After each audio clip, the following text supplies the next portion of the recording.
Hello everyone, welcome to class today. आज की class में हम डिस्कस करेंगे एक बहुत ही इंपॉर्टेंट राइटर जिनका नाम है अलेक्जेंडर पोप। आप में से काफी लोग अलेक्जेंडर पोप पे क्लास की रिक्वेस्ट कर रहे थे, तो आज हम उन पे डिस्कशन करेंगे। आज की जो क्लास है वो बहुत इंपॉर्टेंट है। इसमें जितने भी पीवाईक्यूज है वो क्वेश्चन इंक्लूडेड हैं और जो भी क्वेश्चंस बनते हैं हर वर्क से, इनकी बायोग्राफी से, क्रिटिसिज्म से, तो आप लोगों को ये क्लास देखनी है और जो भी इंपॉर्टेंट पॉइंट्स आपको मिलते हैं जो आपने पहले नहीं पढ़े हैं या आप नहीं जानते उन्हें आप नोट करते चलेंगे। ओके। इसकी पीडीएफ आप लोग को literature light house Telegram group पे मिल जाएगी, तो वहां से आप नोट कर सकते हैं, वहां से आप डाउनलोड भी कर सकते हैं। This is totally free of cost. तो चलिए सबसे पहले बात करते हैं हम इनकी लाइफ की। इनका जन्म होता है 1688 में। 1688 में इनका जन्म होता है इंग्लैंड में और 1744 में इनकी डेथ होती है। ईयर आप याद रखें, क्रोनोलॉजी के लिए इंपॉर्टेंट हो जाती है। इनकी डेथ होती है यूके में ट्विकेनहम नाम की जगह में। इन्हें सेज ऑफ ट्विकेनहम भी बोला जाता है। ओके, ये आप याद रखेंगे। यूके मतलब इंग्लैंड। और इनकी हाइट बहुत कम थी, 1.37 मीटर इनकी हाइट थी और इसके कारण कहीं ना कहीं इनको बहुत ज्यादा प्रॉब्लम का सामना करना पड़ता है। इनको एक डिजीज हो जाती है, पॉट्स डिजीज। जब ये 12 इयर्स के थे तो इनको एक डिजीज हो जाती है, पॉट्स डिजीज। इसको आप नोट करिएगा। ओके। ये एक ट्यूबरक्लोसिस होता है जो कि बोन को इफेक्ट करता है और बोन को अफेक्ट करता है, जिसके कारण उनकी बॉडी डिफॉर्म हो जाती है और उनकी ग्रोथ रुक जाती है और उनके एक हंच बैक होता है। तो आप समझ सकते हैं कि इनका जो फिजिकल फीचर था वो कितना ज्यादा इनके लिए प्रॉब्लम क्रिएट किया। और इन्होंने बहुत सारे ऐसे अपनी लाइफ में एक्सपीरियंस देखे जिसकी वजह से उनका जो आप कह सकते हैं वे बिहेवियर या वे ऑफ थिंकिंग वो बहुत ज्यादा सैटेरिकल हो जाता है और इनके वर्क में भी आपको इन्फ्लुएंस देखने को मिलेगा। स्पेशली जब आप the rape of the lock पढ़ते हैं, वहां पे बेलिंडा का जो डिस्कशन है वहां पे आपको ये चीजें समझ में आती हैं। And he was rejected by a lady also, तो इसका भी इन्फ्लुएंस देखने को मिलता है। इनके हम रिलीजन की बात करें तो ये एक कैथोलिक थे। ओके। और उस समय का जो भी सिनेरियो चल रहा था इसकी वजह से जो कैथोलिक्स हैं उनको बैन कर दिया गया था। ठीक है, ये भी आप ध्यान रखिए। ये एक कैथोलिक थे और जो चर्च ऑफ इंग्लैंड या हम एंग्लिकन चर्च कह सकते हैं, उसने कैथोलिक्स को बैन कर दिया था फ्रॉम टीचिंग, या हम कह सकते हैं from attending a university.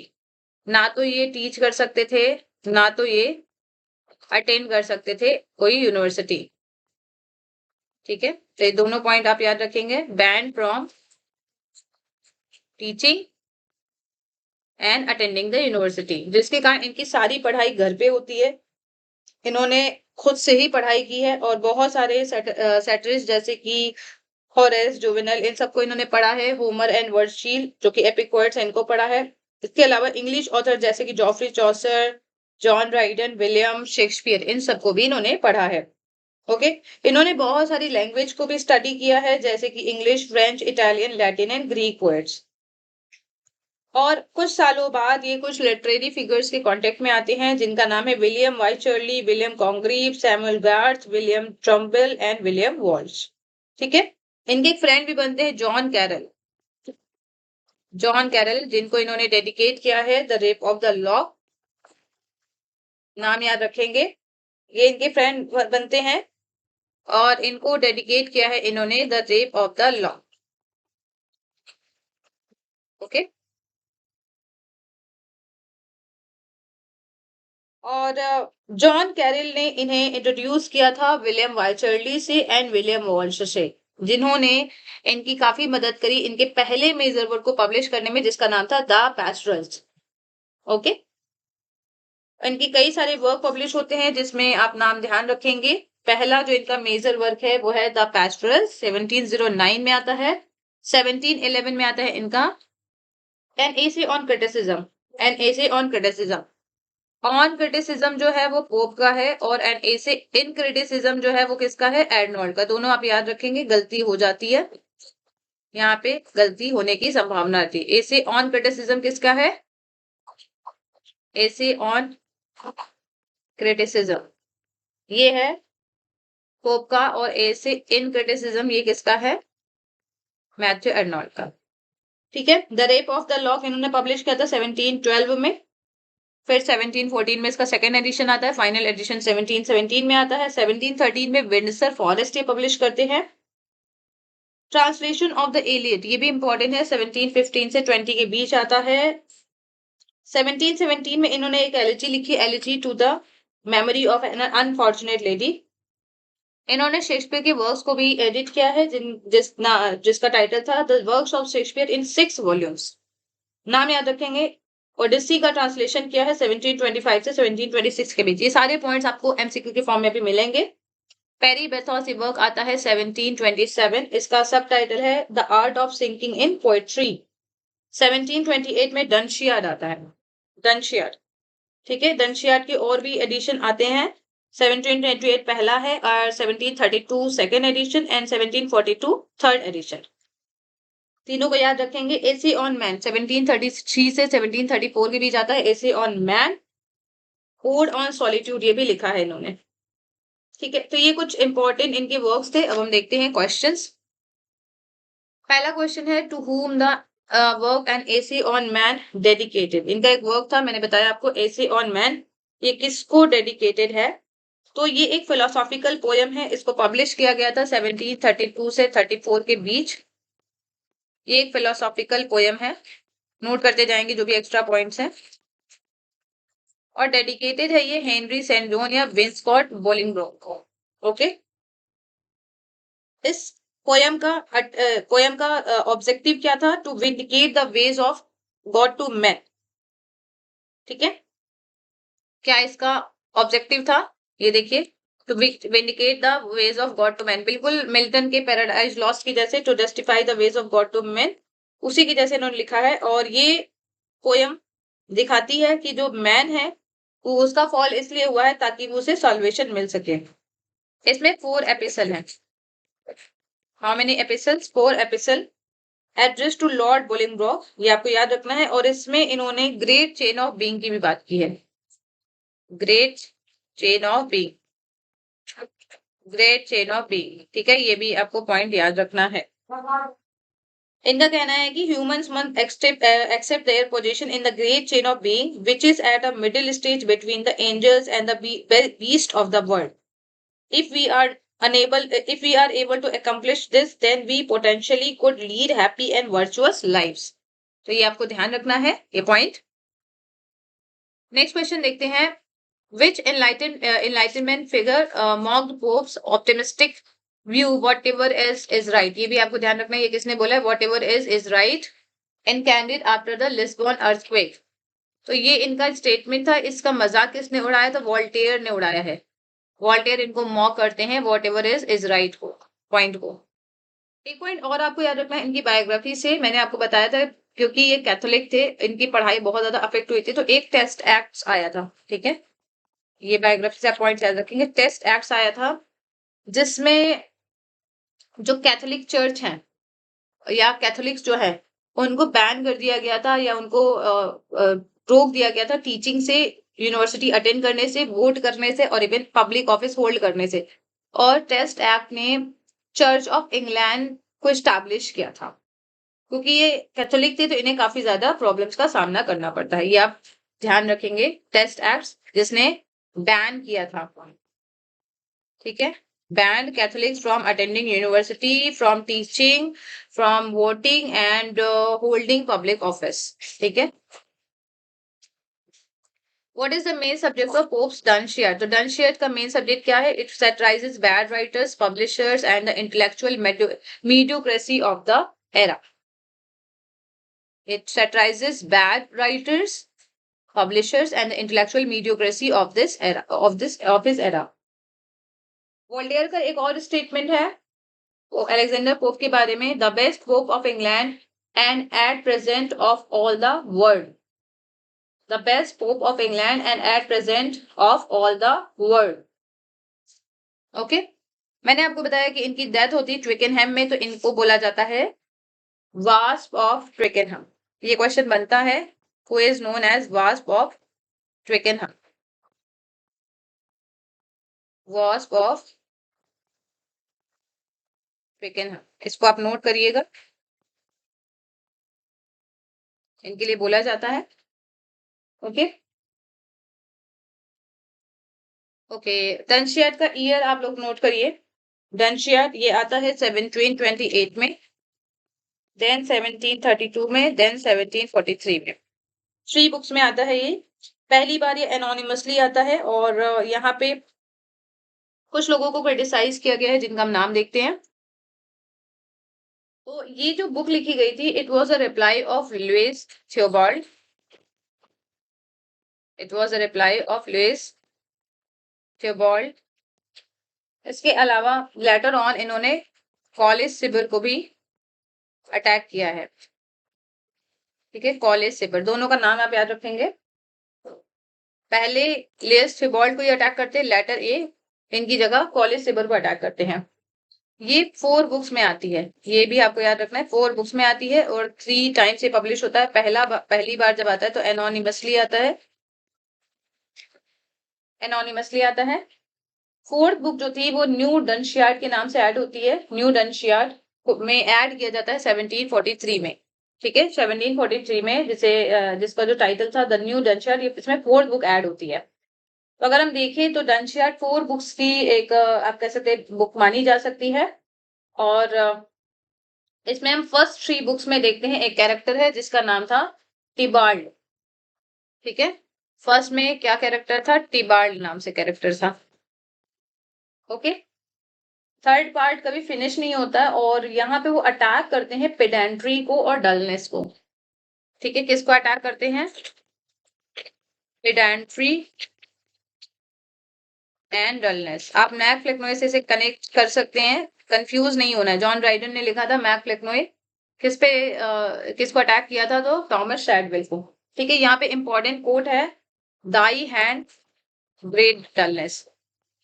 Dai hand great dullness important है। दाई हैंड ग्रेट एनआर, ये टाइटल है निराज सिंह चौधरी का, यहीं से लिया गया है। दाई hand great dullness, let's curtain fall. ठीक है, लेट्स कर्टेन फॉल, लाइंस आपको याद रखनी है। नेक्स्ट वर्क है विच whose earlier mock heroic work was the inspiration for the डनशियार्ड। तो किसका वर्क इनके लिए इंस्पिरेशन था? अभी हमने बात की जॉन ड्राइडन का, मैक फ्लेक्नोई, ये इनके लिए इंस्पिरेशन था द डनशियार्ड के लिए, क्योंकि ये भी मॉक हीरोइक वर्क ही है। ये पढ़ा था ड्राइडन की क्लास में, जिन्होंने नहीं देखी उस क्लास को आप देख सकते हैं। जीआईसी नेट का एक फोल्डर है, वहां पे प्लेलिस्ट आपको मिल जाएगी, वहां पे सारी वीडियोस हैं। Who is the central character hero the king of dullness in the first version? तो हीरो या किंग ऑफ डलनेस कौन है? तो पहले वर्जन में लुइस थियोबाल्ड है। ईयर याद रखेंगे आप, बुक याद रखेंगे। Who replaces Leo Theobald as the king of dullness in the 1743 version of the Dunciad? तो कॉलेज सिबर इन्हें रिप्लेस करते हैं। कॉलेज सिबर इनकी जगह आ जाते हैं, इनको ये अटैक करते हैं। विच goddess presides over the Dunciad? तो द गॉडेस ऑफ डलनेस। ठीक है, किस गॉडेस की बात करते हैं जो डनशियार्ड पे प्रिसाइड कर रही है? The goddess of dullness. तो ये इंपॉर्टेंट पॉइंट्स थे। अब हम देखते हैं कुछ और वर्क, कुछ और points. What is Pope signature poetic style? तो हीरोइक कपलेट है इनकी signature style, rhymed pair of iambic pentameter. Okay, blank verse में क्या होता है? ब्लैंक वर्स में राइमिंग नहीं होती है। Whom did Alexander Pope regard as his poetic mentor and master? तो जॉन ड्राइडन को ये अपना मास्टर बोलते हैं, ये आपको ध्यान रखना है। एक कोटेशन है जो आपके लिए काफी इंपॉर्टेंट है, सैमुअल जॉनसन बोलते हैं, if Pope be not a poet, if Pope be not a poet, where is poetry to be found? Where is poetry to be found? ठीक है, ये कोटेशन काफी बार पूछी गई है। तो ये कोटेशन या ये जो कमेंट्री है, रिमार्क किसने दिया है? सैमुअल जॉनसन ने। याद रखेंगे आप, सैमुअल जॉनसन इन्हें बोलते हैं। ओके, नेक्स्ट क्वेश्चन देखते हैं। Which Roman poet did poet heavily adopt in his imitation of Horace? तो होरेस को ही अडॉप्ट करते हैं इमिटेशन ऑफ होरेस में, और इन्होंने कुछ ट्रांसलेशंस भी किए हैं। जैसे इन्होंने ओडिसी को ट्रांसलेट किया है एंड इलियड को भी ट्रांसलेट किया है। ठीक है, तो अगर हम एलियट की ट्रांसलेशन की बात करें, ट्रांसलेशन ऑफ एलियट, ये आता है 1715 से 1720। एंड अगर हम बात करें ओडिसी के, ट्रांसलेशन ऑफ ओडिसी। देन इसका ट्रांसलेशन आता है 1725 से 1726, 1725 से 1726। ओके, दोनों का आप नोट करिए, ये भी पूछा जाता है कई बार। Translation of Iliad 1715 to 20, translations of Odyssey 1725 to 26. Okay. In an episode of Dr. Arbuthnot, who is the character Atticus? Atticus नाम से ये किस कैरेक्टर को सेटराइज करते हैं, तो इंपॉर्टेंट है, जोसेफ एडिसन को। जोसेफ एडिसन को ही सेटराइज करते हैं एटिकस नाम से। इसमें एक और भी पोर्ट्रेट आपको देखने को मिलेगा, लॉर्ड हर्बी का, लॉर्ड हर्बी का स्पोरस नाम से। ओके, ये भी क्वेश्चन बनता है। और ये पोयम जो है ये सटायर है, पोएटिक फॉर्म में लिखा गया है, एड्रेस टू जॉन अर्बतनॉट, जो आप देख पा रहे हैं। ये एक फिजिशियन थे। जॉन अर्बतनॉट कौन थे? एक फिजिशियन थे। ये पोयम आती है 1735 में, और इसको इमिटेशन ऑफ हॉरेस इस वर्क के साथ इन्होंने पब्लिश किया था। जॉन अर्बतनॉट ने एक कैरेक्टर क्रिएट किया था जिसका नाम था जॉन बुल। ठीक है, जॉन बुल नाम का एक कैरेक्टर इन्होंने क्रिएट किया था।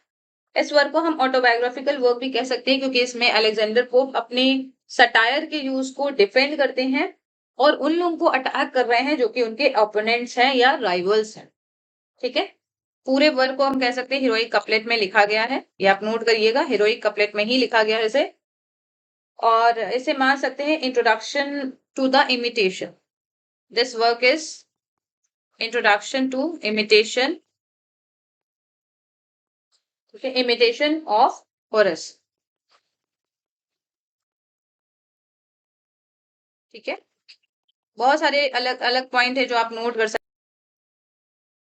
Okay, I think class pause हो गई थी, let me revise again. I don't know कहाँ से आपकी क्लास रुकी है। हम डिस्कस कर रहे थे subtitle of an epistle to doctor Arbuthnot, तो इसका सबटाइटल है प्रोलॉग टू द सटायर्स। किस प्ले को इन्होंने कोलैबोरेट किया है? John Gay and John Arbuthnot के साथ, 3 आवर्स आफ्टर मैरिज। काफी इंपॉर्टेंट पॉइंट है। इनकी एक एलेजी है, एलाइसा टू द एबलार्ड। इसका जो सब्जेक्ट है वो कौन है, किसके ऊपर इन्होंने लिखा है? तो हेलोइस के ऊपर लिखा है, who was the French nun. इनका एक ट्रैजिक लव अफेयर था विद पीटर एबलार्ड।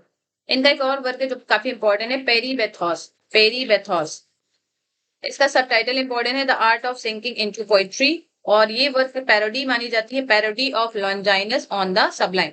अगर आप सिर्फ पीडीएफ देखेंगे तो आपको समझ नहीं आएगा, इसलिए आपको क्लास के बाद पीडीएफ रिवीजन के लिए देखनी होगी। ठीक है, नेक्स्ट है in which poem Alexander Pope write, hope springs eternal in the human breast, man never is but always to be blessed। An essay on man में इन्होंने ये लाइन लिखी है। An essay on man के बारे में मैंने आपको बताया था, ये हीरोइक कपलेट में लिखी गई है, फिलोसॉफिकल पोयम है ये।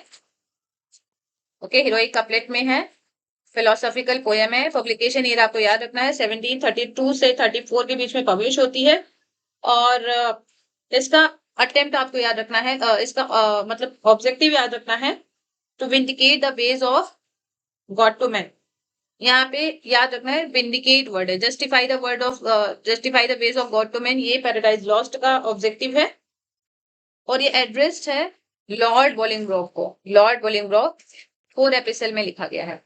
ठीक है, which historical period movement does Pope defines as the premier age of poetry. किस एज को पोप बोलते हैं as the premier age of poetry? तो न्यू क्लासिकल या अगस्टन एज, न्यू क्लासिकल या अगस्टन एज। ओके, इनकी बायोग्राफी से related कुछ हम और पॉइंट डिस्कस करते हैं। जैसे मैंने आपको बताया था, ड्यू टू बीइंग कैथोलिक इनको बैन कर दिया गया था पढ़ने लिखने से, और इन्होंने खुद ही अपनी सारी पढ़ाई करी थी घर पे ही। तो 1700 में इनकी फैमिली मूव हो जाती है, कहाँ चली जाती है? पोप्सवुड में, Popeswood, because of anti Catholic sentiment इनको दूर जाना पड़ता है। और यहाँ पे जो कंट्री साइड है इन्होंने इसको डिस्क्राइब किया विंडसर फॉरेस्ट के नाम से। Next question is Pope's is about Pope's life. In what year Alexander Pope was born? हमने डिस्कस किया है, 1688 में इनका जन्म होता है। एंड इनकी डेथ होती है 1744 में। आपको याद रखना है ये कैथोलिक थे। मैं बार बार ये पॉइंट रिपीट कर रही हूँ क्योंकि इंपॉर्टेंट है। What disease afflicted Popes during the childhood? Stunting his physical growth. इनकी जो physical growth थी वो रुक जाती है इस disease के कारण. तो इस disease का नाम है Pott's disease. Important point है Pott's disease. Okay. 12 years के थे तभी इनको ये problem होती है और इसके कारण इनका hunchback हो जाता है. Bone की problem है ये. Deformity हो जाती है, इनकी growth रुक जाती है. 1.37 मीटर के थे, लगभग 4 फीट 6 इंच. ठीक है, 4 फीट 6 इंच के थे, 1.37 मीटर. वैसे आप इसको याद रखिए, 4 फीट 6 इंच को आप याद रखिए, 4 फीट 6 इंच. ठीक है, ये भी कई बार आपके मतलब नॉलेज के लिए पता होना चाहिए आपके लिए. Which famous translation by Alexander Pope brought him financial independence and fame? Important point है, इनका जो ट्रांसलेशन है होमर्स इडियट एंड लेटर, इन्होंने ओडिसी का ट्रांसलेशन किया है, इसकी वजह से इन्हें फाइनेंशियल इंडिपेंडेंस और फेम मिलती है. ओके. एक पॉइंट और आपको याद रखना है, ये किस ग्रुप में थे, तो स्क्रिबलस ग्रुप इन्होंने बनाया था. ठीक है, इनके फ्रेंड्स थे, टोरी राइटर्स थे, टोरी राइटर्स इनके फ्रेंड थे. इनके साथ इन्होंने एक ग्रुप बनाया था 1713 में. क्या नाम है इस ग्रुप का? स्क्रिबलस ग्रुप. ये क्वेश्चन बनता है कि ये किस ग्रुप से एसोसिएटेड थे? Scriblerus club. ठीक है, इस ग्रुप का एम था to satirize ignorance and pedantry in form of a fictional character Martinus Scriblerus. ये जो नाम पड़ा है, ये किस पे पड़ा है? मार्टिनस स्क्रिबलस, इनके नाम पे पड़ा है. और इसमें आपको याद रखना है कौन कौन मेंबर थे. John Gay, Jonathan Swift, Thomas Parnell and John Arbuthnot. Okay. Next question इसी के बारे में है. Pope group of literary friends and who engage in intellectual political satire, they were known as. इनके फ्रेंड्स थे, लिटरेरी फ्रेंड्स, इन्हें हम किस नाम से जानते हैं, किस ग्रुप से जुड़े हुए थे? Scriblerus club. इंपॉर्टेंट पॉइंट है, 1713 में ये ग्रुप बनता है. Which of Pope's work serves as a satirical attack on the pedantry of scholars? तो ये आपको याद रखना है. Memoirs of the extraordinary life, work and discoveries of Martinus Scrupulus. भाई मैंने आपको बताया इस क्लब का एम क्या था, to satirize ignorance and pedantry in form of fictional scholar Martinus Scribulus. Which name is given to the period in English literature? Very important point, that is practically synonymous with Alexander Pope. तो इसे जानते हैं हम Augustan age के नाम से. Augustan age या as of pope, दोनों याद रखना है आपको. और ड्राइडन की एज को हम रेस्टोरेशन एज के नाम से जानते हैं. ठीक है, एज ऑफ ड्राइडन या रेस्टोरेशन एज, दोनों का आपको टाइमलाइन याद रखना है. ओके. ड्राइडन की एज की हम बात करें तो 1662 1700 था, ये एज ऑफ ड्राइडन या रेस्टोरेशन एज हम कह सकते हैं. और अगर हम बात करें एज ऑफ जॉनसन की, सॉरी एज ऑफ पोप या अगस्टन एज की, तो 1700 to 1745. ये टाइमलाइन बहुत इंपॉर्टेंट है. Which prominent critic argued in his life of Pope that Pope was of a moralist than an inventor of grand fiction? ये किसका comment है? ये कमेंट है डॉक्टर सैमुअल जॉनसन का. Pope was more of a moralist than an inventor of grand fiction. ठीक है. Who is satirized as Buffo? Buffo के नाम से किसको क्रिटिसाइज किया गया है, सैटिराइज किया गया in an epistle to Dr. Arbuthnot? तो जॉर्ज वफ डॉडिंगटन, ये वेल्दी पैट्रन थे आर्ट्स के, इनको बफो नाम से क्रिटिसाइज किया है. बफो या bufo. What is the primary characteristic of Augustan literature championed by Pope? अब यहाँ पे आपको कैरेक्टरिस्टिक्स बतानी है अगस्टन एज की, जो कि अलेक्जेंडर पोप ने अपने लिटरेचर में दिखाई है. तो order, clarity, symmetry, wit and adherence to classical rules. ये आपको याद रखना है, adherence to classical rules. Alexander Pope का एक कमेंट है फॉलो नेचर, ये भी इंपॉर्टेंट है. Follow nature. Essay on criticism में इन्होंने बात की, तो अभी हम इसके बारे में बात करेंगे. Essay on criticism and rape of the lock, ये दो वर्क अभी इंपॉर्टेंट रह रहे हैं. How many epistle are there in Pope's an essay on man? An essay on man में कितने एपिसल हैं? तो 4 एपिसल हैं. ठीक है, 4 एपिसल. एसे ऑन क्रिटिसिज्म अभी रह जा रहा है. टोटल 4 एपिसल है. अभी मैंने आपको बताया लॉर्ड, ये डेडिकेटेड है लॉर्ड बॉलिंगब्रोक को. ठीक है, और इसमें इन्होंने बताया है that he it is an attempt to vindicate the ways of God to man. Okay,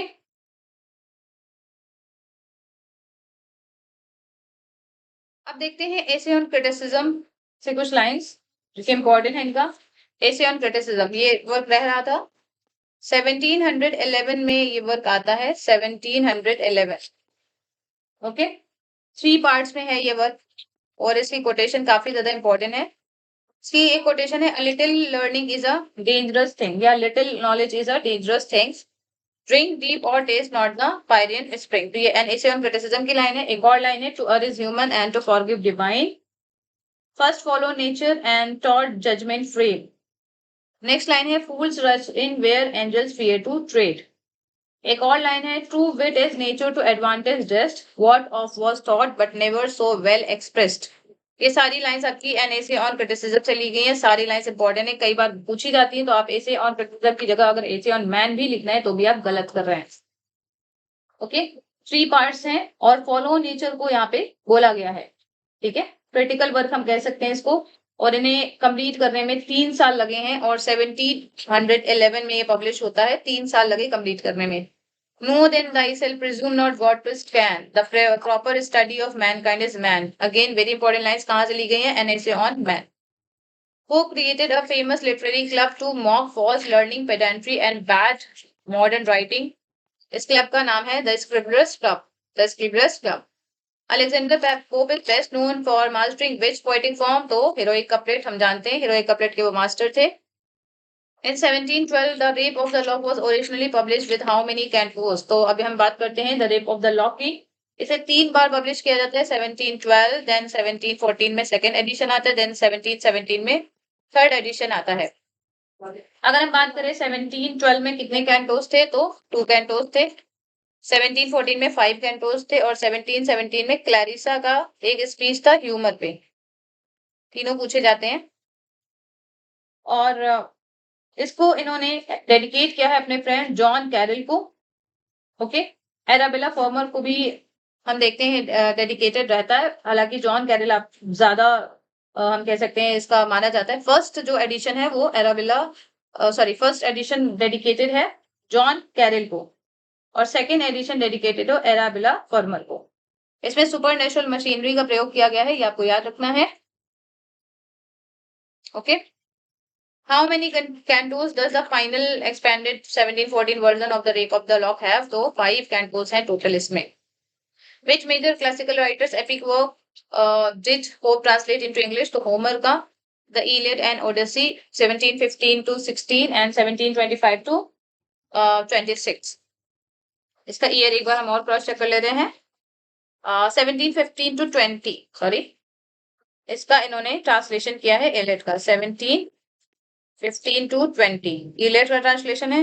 and Odissi की हम बात करें तो 1725 to 26। ठीक है, दोनों इंपॉर्टेंट है। इन्होंने एक वर्क लिखा है the temple of fame a vision. ठीक है, ये इंस्पायर है चौसर के द हाउस ऑफ फेम से। इस वर्क को भी आप याद रखेंगे, the temple of fame which was inspired by Chaucer's the house of fame. 3 hours after marriage मैंने आपको प्ले बताया था। Elegy to the memory of an unfortunate lady, ये भी आपको नाम याद रखना है। According to Pope what is the most significant characteristic feature of his own poetry? तो करेक्टनेस इनकी पोएट्री का फीचर है, correctness.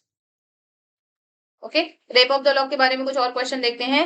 How does Pope complete the opening line of the rape of the lock? इस poem की opening line ही बहुत important है। What dire offence from an amorous causes spring, What mighty quarrel rise from trivial things? तो ये line अक्सर पूछी जाती है, What dire offense from amorous cause spring? What guards protect the gentle Belinda's dressing table in the Rape of the Lock? तो 50 chosen self ये guard करती हैं बेलिंडास पेटिकोट को। Okay, What is the name of Belinda's lapdog? ये पूछा गया था, net का क्वेश्चन है। शॉक नाम है इनका, shock. What is the name of the magical ornate pair of scissors provided by Clarissa? तो सीजर्स का क्या नाम है? फॉरफेक्स। Who is the fourth character who demands restore the law in Canto 4? Canto 4 में कौन बोलता है रिस्टोर द लॉ? ये लस्ट्रिंग कावर्डली नाइट है, तो इनका नाम है sir Plume. Sir Plume. Okay. Next question है who provides the baron with the fatal scissors? काफी इंपॉर्टेंट क्वेश्चन है। बैरन को कौन फैटल सीजर्स देता है? तो क्लैरिसा। इंपॉर्टेंट क्वेश्चन है, Clarissa. What is the name of the secret fictional fairy spirit society Pope invents in the poem? ये हम कह सकते हैं किस ग्रुप से Ariel, Umbriel and sylph belong करती है? तो रोजीक्रूशियन doctrine of spirits. Rosicrucian doctrine of spirits. In Rape of the Lock, Canto 4, where does Umbriel travel to obtain a bag of sighs and sorrows? कहाँ जाती है Umbriel? जाती है the cave of spleen में। When the lock of hair is finally lost in the Rape of the Lock, where does Pope say it is ultimately ascended? Last में lock के साथ क्या होता है, या कौन सी एस्ट्रोनॉमिकल फेनोमेना बन जाता है लॉक? तो ये बन जाता है एक star. It rises to the skies as a constellation. एक शूटिंग स्टार बन जाता है, एक शूटिंग स्टार बन जाता है। Which two families were estranged by the actual incident that inspired the rape of the lock? तो कौन सी दो फैमिली थी जो आपस में लड़ जाती हैं जिसके कारण रेप ऑफ द लॉक वर्ष लिखा जाता है? तो Petre family and Fermor family. Lord Petre and Arabella Fermor. Arabella Fermor दोनों का नाम आपको याद रखना है। ओरिजिनली इन दोनों ग्रुप के बीच में फाइट होती है and lord Peter actually had a theft of the lock. ठीक है, due to theft of the lock by lord Peter ये chaotic सिचुएशन क्रिएट होती है। एक क्वेश्चन और है जो काफी इंपॉर्टेंट है। रेप ऑफ द लॉक को हाई बर्डलेस का एग्जाम्पल माना जाता है। हाई बर्डलेस का मतलब क्या होता है कि जो सब्जेक्ट है वो ट्रिवियल हो, सब्जेक्ट ट्रिवियल होना चाहिए। ठीक है, और जो ट्रीटमेंट है या जो स्टाइल है, स्टाइल या जो ट्रीटमेंट है वो हाई लेवल की होनी चाहिए। ठीक है, तो क्या होगा हाई बर्डलेस। और इसमें सुपरनेचुरल मशीनरी का यूज होता है। बेलिंडा को यहाँ पे सन से कंपेयर किया जाता है। ठीक है, ये भी क्वेश्चन बन चुका है। बेलिंडा को किससे कंपेयर किया जाता है? सन से। और टॉयलेट सीन बहुत इंपॉर्टेंट है, वहां से भी क्वेश्चन बनते हैं। डनशियर से कुछ और क्वेश्चन पूछते हैं। The main idea of Pope's the Dunciad was taken from which writer satirical work? तो इंस्पिरेशन क्या है इस मास्टरपीस की? तो जॉन ड्राइडन का मैक फ्लेक्नॉय। एक इनका और वर्क है 1713 में आता है विंडसर फॉरेस्ट। इसका नाम आप याद रखिए, 1713 में आता है Windsor forest. Okay, pastoral work है ये। और डॉक्टर जॉनसन ने इस पोयम को लोकल पोएट्री बोला है। क्या बोला है? Local poetry.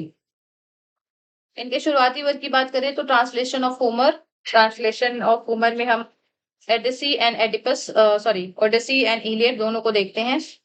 1709 में इनका एक वर्क आता है जो शुरुआती वर्क हम कह सकते हैं 1709 में, पेस्टोरल्स। ठीक है, ये आता है पेस्टोरल्स। अब तक आपको कुछ वर्क याद हो गए होंगे। 1711 में आता है इनका an essay on criticism. 1712, 14 and 17 ये तीन एडिशन में आता है the rape of the lock. Windsor forest मैंने आपको बताया 1713। 1717 में इनकी एक प्ले आता है 3 hours after marriage. 25 to 26 Odyssey का ट्रांसलेशन आता है। 1727 में पेरी बर्थॉस या the art of sinking in poetry. 1728 Dunciad आता है। तो डनशियार्ड के हमने कुछ ईयर आपको बताए थे, 1728, 1732, 1743। तीन एडिशन में डनशियार्ड आता है 4 बुक्स में। ऐसे ऑन मैन ये आता है 1733 से 34 के बीच। ये कुछ वर्क आप ईयर के साथ याद रखेंगे। Who is the primary target satirized under the name of Sporus? तो हमने पढ़ा था इसको। ये एक प्रोमिनेंट कॉर्टियर एंड पॉलिटिशियन थे, Lord Hervey. Who is the king of dunces? अभी मैंने आपको जब पढ़ाया था तो डलनेस यहाँ पे किया था, तो किंग ऑफ डंकस ही वर्ड यूज किया है। इसे आप सही कर लीजिएगा, डंकस ही है, डलनेस नहीं है। फर्स्ट एडिशन में इन्होंने किसे बोला था king of dunces? Famous Shakespearean scholar हैं, राइवल हैं पोप के, तो Louis Theobald. In the later 1743 edition Dunciad के बुक 4 में who is replaced by Lewis Theobald as the new king of Dunkes? तो पोएट लॉरेट भी हैं ये, जो कि जिन्हें अब ये बोलते हैं किंग ऑफ डंकेस, तो कॉली सिबर को बोलते हैं। Pope created a famous literary club to mock false learning, pedantry and a bad modern writing. इसको इस क्लब का क्या नाम दिया है इन्होंने? The Scriblerus club. The Scriblerus club. Okay, तो ये कुछ पॉइंट्स थे. एक वर्क और आप याद रखेंगे, इन्होंने शेक्सपियर के वर्क को एडिट किया था. 1725 में ये वर्क आता है. ओके, शेक्सपियर के वर्क को एडिट किया था जो आता है 1725 में. Next question, rape of the lock से इसमें मेजर कैरेक्टर्स कौन से हैं? तो एराबेला फर्मर पे बेस्ड है बेलिंडा एंड लॉर्ड पीटर पे बेस्ड है बैरन. यहाँ पे लोग लॉर्ड पीटर भी लिख देते हैं तो जो कि गलत होता है. बेलिंडा एंड बैरन ये दो कैरेक्टर हैं रेप ऑफ द लॉक में. ठीक है, the rape of the lock में दोनों कैरेक्टर्स को आप याद रखेंगे. इसमें एरियल है, हेड ऑफ सेल्फ हम कह सकते हैं, गार्जियन सेल्फ है जो विजन के माध्यम से बेलिंडा को वार्न करती हैं बट वो फेल हो जाती हैं. ओके, अम्ब्रियल एक मिस्टीवियस नोम है जो कि केव ऑफ स्प्लीन में जाती हैं together sadness and anger. Thalestris भी है. ठीक है, थैलेस्ट्रिस नाम याद रखना है, ये बेलिंडा की फ्रेंड है. ठीक है, फ्रेंड है बेलिंडा की. एंड काफी ड्रामेटिक कैरेक्टर हैं जो कि उसके एंगर को, बेलिंडा की एंगर को बढ़ाती हैं एंड डिमांड करती है कि लॉक को रिटर्न करना चाहिए. ओके, तो आज की क्लास के लिए इतना ही. मिलते हैं नेक्स्ट क्लास में. आई होप आपने क्लास में काफी कुछ सीखा और काफी सारे नए पॉइंट्स मिले हैं. अगर आपने ये क्लास अच्छे से रिवाइज कर ली तो आपके जितने भी क्वेश्चन अलेक्जेंडर पोप से बन सकते हैं उसको आप आंसर कर पाएंगे. The rape of the lock में एक और जगह आप नोट कर सकते हैं, हैम्पटन कोर्ट. ठीक है, कुछ पॉइंट्स मुझे याद आते जा रहे हैं तो मैं जाते जाते आपको बता रही हूँ. हैम्पटन कोर्ट ये the rape of the lock में जिक्र किया गया है.